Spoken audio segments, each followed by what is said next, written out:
Number 1. Lafitte's Blacksmith Shop. It is one of the oldest surviving structures in New Orleans. According to legend, the pirate Jean Lafitte owned a business here. It is purported to be one of the more haunted venues in the French Quarter. The name Blacksmith Shop may not be coincidental, as Jean's older brother Pierre Lafitte was a blacksmith. A variety of paranormal experiences are associated with the bar, including those who have said to have seen the ghost of the pirate Jean Lafitte and eerie red eyes that appear from dark corners. Number 2. The LaLaurie Mansion. Madame Delphine McCarthy LaLaurie was a wealthy New Orleans socialite. In 1832, Madame LaLaurie moved into the mansion with her third husband. She hosted many parties there. However, information surfaced about her mistreatment of her enslaved servants. Then on April 10, 1834, a fire broke out in the mansion. According to a local newspaper, firefighters discovered 7 slaves horribly mutilated locked inside the building as they attempted to put out the fire. As word of LaLaurie's actions became known, the public became enraged. Neighbors ransacked the mansion and destroyed what was left of the burned mansion. The house is said to still be filled with phantoms and restless spirits. Number 3. St. Louis Cemetery. St. Louis Cemetery is the oldest cemetery in New Orleans.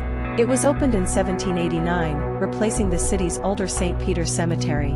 It has been in continuous use ever since. The nonprofit group Save Our Cemeteries and commercial businesses offer tours.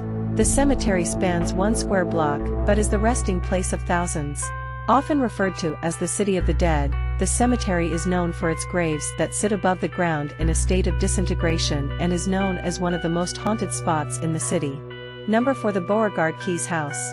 The house is a historic residence located in the French Quarter. It is currently a museum that focuses on the past residents and associates of the house. These include its wealthy, pre-Civil War French Creole inhabitants, the people they enslaved, the Italian immigrant families who moved in after the Civil War, and American author Francis Parkinson Keys. Several stories circulate about apparitions seen by employees, and the website Very Local New Orleans notes there is even a binder that holds reports taken by a house director of phantom sightings. Number 5. The Ursuline Convent. In 1727, nuns from the Ursuline Convent of Rouen went to New Orleans to found a convent, run a hospital, and take care of educating young girls. The convent is the basis for local vampire lore, which tells the story of women sent to become brides in the city during the 1700s. The legend says they arrived with casket-shaped chests containing their personal effects and were hence dubbed the Casket Girls.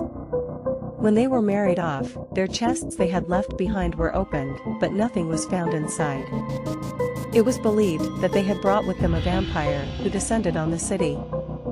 Many curious visitors stopped by the convent to observe the third-story shutters, which were said to be nailed shut by holy nails to keep the undead inside.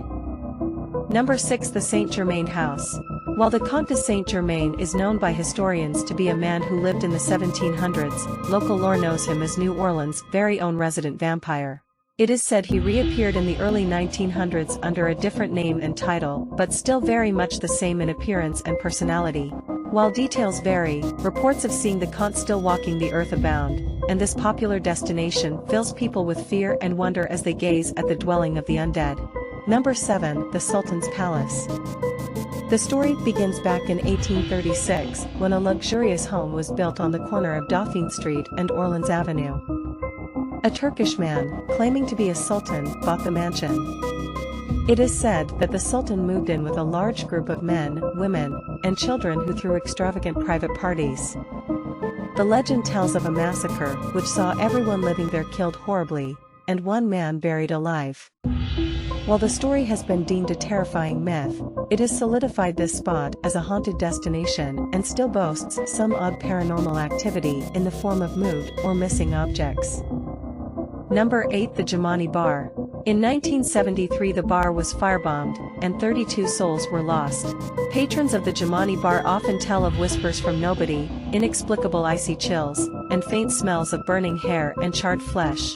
There are also reports of an apparition on the second floor. The current owner has told a story about when he and a friend stopped by the bar. They both heard a sound despite the bar being closed. They investigated the sound and found that they had heard chains rattling in an old elevator shaft. He then felt what he described as ice-cold air, prompting both of them to swiftly exit. Number 9. Muriel's Restaurant. Most of the ghost stories associated with Muriel's revolve around one of the past owners of the building in which Muriel's resides.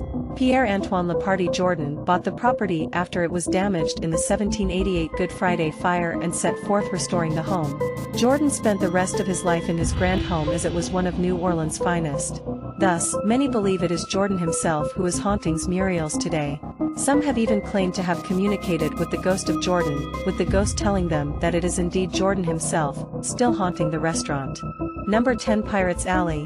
Pirate Alley was originally an open walkway by which you could cut from Place d'Armes, now Jackson Square, to Royal Street. The alley is one of the most painted and photographed tourist destinations in the city. Every day thousands of tourists walk on the stone pathway that makes up Pirates Alley. Pirates Alley has long been considered a hotspot for ghosts in haunted New Orleans. At night, you never know when you may run into one of New Orleans' ghostly residents.